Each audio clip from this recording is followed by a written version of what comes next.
সাইয়েদনা মূসা আলাইহিস সালাম আল্লাহরে বললেন, আল্লাহ মাইয়াকুনু জালিসি ইয়াউমাল কিয়ামা, কিয়ামতের দিন আমার সাথী কে হবে?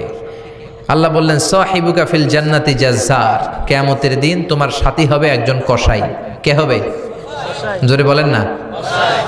সাইয়েদনা মূসা আলাইহিস সালাম একটু ফেড়া হলেন, কিরে কসাই কেন আমার সাথী হবে? আমি নবী মানুষ, নবী হবে আমার সাথী, আল্লাহর ওলিরা হবে আমার সাথী, কেন কসাই হবে আমার সাথী? রব্বুল আলামিন বললেন, মুসা যাও নিজেই যে দেখে আসো কেন কসাই হবে তোমার সাথী। সাইয়েদনা মূসা আলাইহিস সালাম কসাইয়ের দোকানে গেলেন, যে দেখে না কসাইয়ের স্পেশাল কোনো আমল নাই, খালি গোশত কাটে। কি কাটে? সারাদিন গোশত কাটার পরে বিকেলবেলা বড় একটা গোশতের টুকরা নিয়ে প্যাকেট করে বাড়ির দিকে রওনা হয়। সাইয়েদনা মূসা আলাইহিস সালাম তিনিও কসাইয়ের পেছনে পেছনে ছদ্মবেশে রওনা হয়ে যায়। কসাই বাড়িতে ঢুকার পরে সাইয়েদনা মূসা আলাইহিস সালাম দরজায় নক করতে লাগলেন। কসাই দরজা খুলে দিতে লাগলো। সাইয়েদনা মূসা আলাইহিস সালাম পরিচয় গোপন করে বলে, আমি একজন মুসাফির, আজকে রাতে ও কসাই ভাই আপনার বাড়িতে থাকতে চাই। কসাই বলে, আহলান সাহলান, আসেন এই ঘরের মধ্যে বসেন, পাশের ঘরে আমার একটু কাজ আছে। পাশের ঘরে যে কসাই মাচার উপর থেকে বৃদ্ধা একটা নারীকে নামিয়ে নিজ হাতে গোসল করে টাওয়াল দিয়ে গা মুছে গোশত রান্না করে রুটি বানিয়ে রুটি আর গোশত এই বৃদ্ধা মহিলার মুখের মধ্যে তুলে দেয়।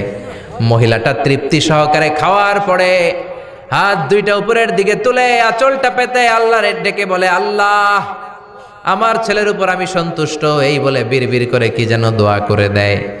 মহিলাটাকে খাওয়ানোর পরে কসাই প্লেটের মধ্যে গোশত আর রুটি এনে সাইয়েদনা মূসার কাছে এসে বলে, ও মুসাফির ভাই, এই নেন আপনার রাতের খাবার।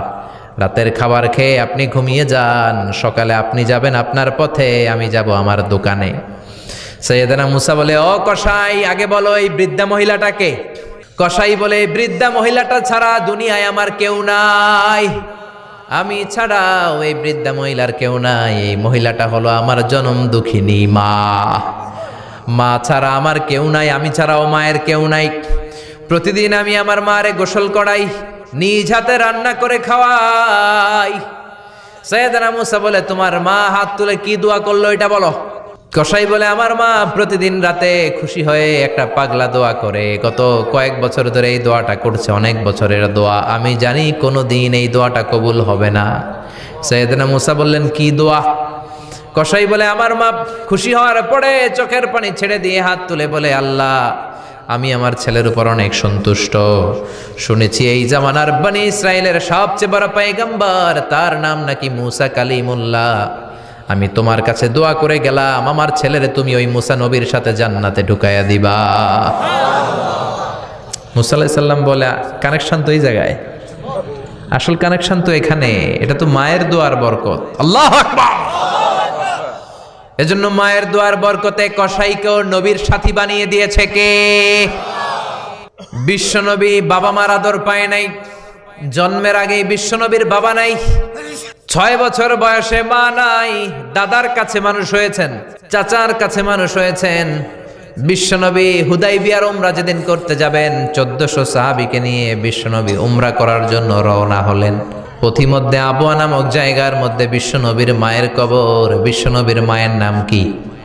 তোরা দেখে যা আমিনা মায়ের কোলে, মধু পূর্ণিমারি সেথা চাঁদ দোলে, যেন উষার কোলে রাঙা রবি দোলে, কুল মখলুকে আজি ধ্বনি ওঠে কে এলোই, কালেমা শাহাদাতের বাণী ঠোঁটে কে এলোই, পরে দুরুদ ফেরেশতা বেহেশতের দুয়ার খোলে, তোরা দেখে যা আমিনা মায়ের কোলে।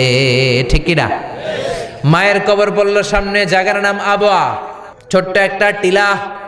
1400 সাহাবীদের দিকে তাকিয়ে বিশ্বনবী বললেন, ও সাহাবারা, এটা আমার মায়ের কবর। আমি আল্লাহর কাছ থেকে অনুমতি পেয়েছি মায়ের কবর জিয়ারত করার, তোমরা যারা জিয়ারত করতে চাও আসো। 1400 সাহাবী বলে, আমরাও আপনার মায়ের কবর জিয়ারত করব। বিশ্বনবী 1400 সাহাবীরে বললেন, জিয়ারত করার সময় কেউ কিন্তু কান্নাকাটি করতে পারবা না। 1400 সাহাবীকে কান্নাকাটি করতে নিষেধ করে বিশ্বনবী যখন নিজের মায়ের কবরের সামনে দাঁড়ালেন, বিশ্বনবী ছোট্ট বাচ্চার মতো হাউমাউ করে কান্না শুরু করে দিলেন।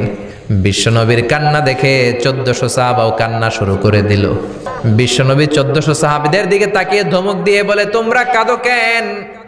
সাহাবারা বলে, নবী আপনাকে আমরা অনেক ভালোবাসি, আপনারে কাঁদতে দেখলে আমাদেরও কান্না আসে, আপনার চোখ দিয়ে দার দার করে পানি নামতে দেখলে আমরা আমাদের দুটি চোখ আর শুকনা রাখতে পারি না। বিশ্বনবী বললেন, আদ্রাকাতনি রহমাতুহা ফাবাকাইতু, আমার ছোটবেলার স্মৃতি মনে পড়েছে, আমার মা যে আমারে আদর করেছে ওই স্মৃতিগুলো আমার মনে পড়েছে। আমার মা আমেনা আমারে জাইতুনের তেল মালিশ করে দিত গায়ে, আমার মা আমেনা আমারে জামা পরিয়ে দিত, কোলে নিত, আদর করত, চুমু খেত, ওই স্মৃতিগুলো আমার মনে পড়েছে, তাই আমি কাঁদি, তোমরা কাঁদো কেন? বিশ্বনবী মায়ের আদর পায় নাই, কিন্তু মায়ের কবরের সামনে দাঁড়িয়ে ছোট্ট বাচ্চার মতো কেঁদেছে। এজন্য মায়ের দোয়ার দরকার আছে না নাই? বিশ্বনবী কানা ইউকাসিমুল আহমান ফিল জিআররানা, জিআররানা নামক জায়গার মধ্যে বিশ্বনবী কুরবানির গোশত বিতরণ করছেন। কিসের গোশত? বাংলাদেশে কুরবানির গোশত বিতরণ হয় কি হয় না? জোরে বলেন। বিশাল লম্বা লাইন, বিশ্বনবী লাইনের মধ্যখান থেকে বৃদ্ধা একটা নারীকে আলাদা করে নিয়ে আসলেন। বিশ্বনবী নিজের গায়ের চাদরটা বিছিয়ে দিলেন, মহিলাটারে বসালেন, বড় একটা গোশতের টুকরা দিলেন, প্যাকেট দিলেন। বৃদ্ধা মহিলাটাও বিশ্বনবীর মাথার মধ্যে হাত বুলিয়ে দিয়ে দোয়া করে গেল। সাহাবীরা বললেন, ইয়া রাসূলুল্লাহ, ইয়া হাবিবাল্লাহ, হাজার হাজার মানুষ, কাউকে তো লাইন থেকে আলাদা করলেন না, কে এই বৃদ্ধা মহিলা? কেন এই মহিলারে নিজের চাদরের উপরে বসতে দিলেন? বিশ্বনবী বললেন, জন্মের আগে আমি বাবা হারালাম, 6 বছর বয়সে মাকে হারিয়েছি, মায়ের বুকের দুধ আমি খেতে পারি নাই। যেই মহিলাটারে আমার চাদরের উপরে বসতে দিলাম, এই মহিলাটা হলো আমার দুধ মা হালিমা, বনু সাদ গোত্রের হালিমা। এই হালিমার বুকের দুধ খেয়ে আজকে আমি তরতাজা নবী মুহাম্মদ। চিল্লায় কোন আল্লাহু আকবার। এজন্য মা বাবার দোয়ার দরকার আছে না নাই?